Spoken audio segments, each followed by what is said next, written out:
My name is Emily, and I'm going to talk about medical tourism. When I watched the multi-billion-dollar video about medical tourism, there were a few things that stood out to me.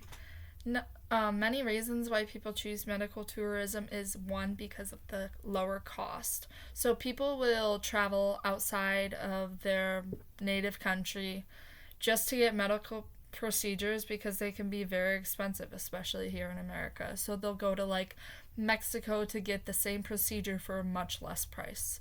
Secondly, some places have lower or looser restrictions on medical procedures.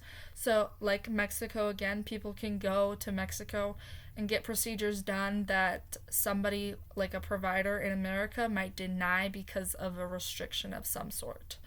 Number three, many laws prevent medical procedures like abortion laws do in the US. So you can't get an abortion here in the US, so they'll travel outside to go find somewhere that does those procedures. The example of medical tourism that I am going to use is IVF in Greece. So, IVF is something that we as a nation have talked about more and more, especially over the last decade. It's a really big problem. People are having harder times getting pregnant, so IVF is just something that really helps people, and it can be really infertility can be really hard on people. So IVF kind of just takes that away, and it's a great source for people that want to build a family. Many women go to Greece for fertility treatment. There are many reasons why they decide to take this route, as discussed in GreeceIVF.com.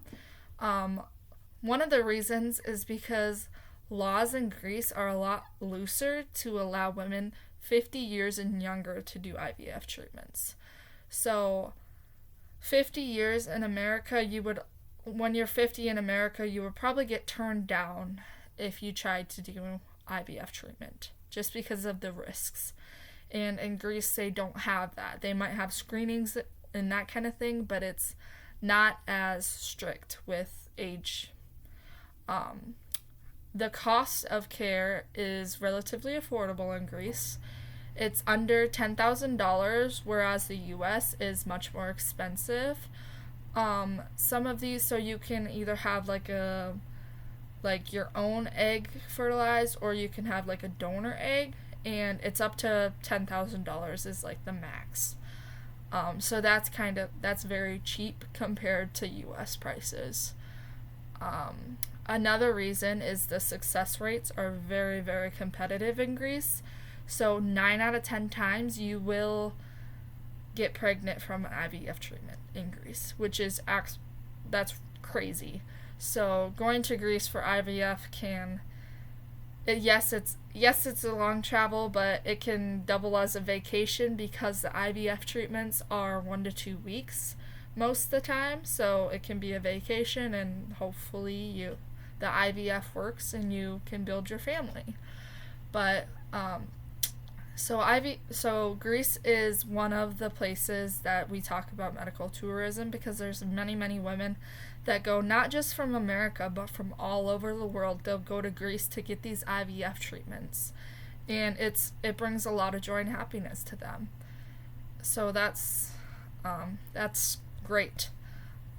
Greece has cutting edge technology, and just their knowledge about IVF is very expanded compared to other parts of the world. Personally, I know many people that will travel to Sioux Falls for like oncology care because they have more options, especially in our rural state. As I work in healthcare, as a nurse, my facility strives to provide all the care needed for our patients to try to avoid medical tourism, because it is up and coming and there's a lot of it, and just providing those resources to our patients really helps eliminate some of that medical tourism. Thank you.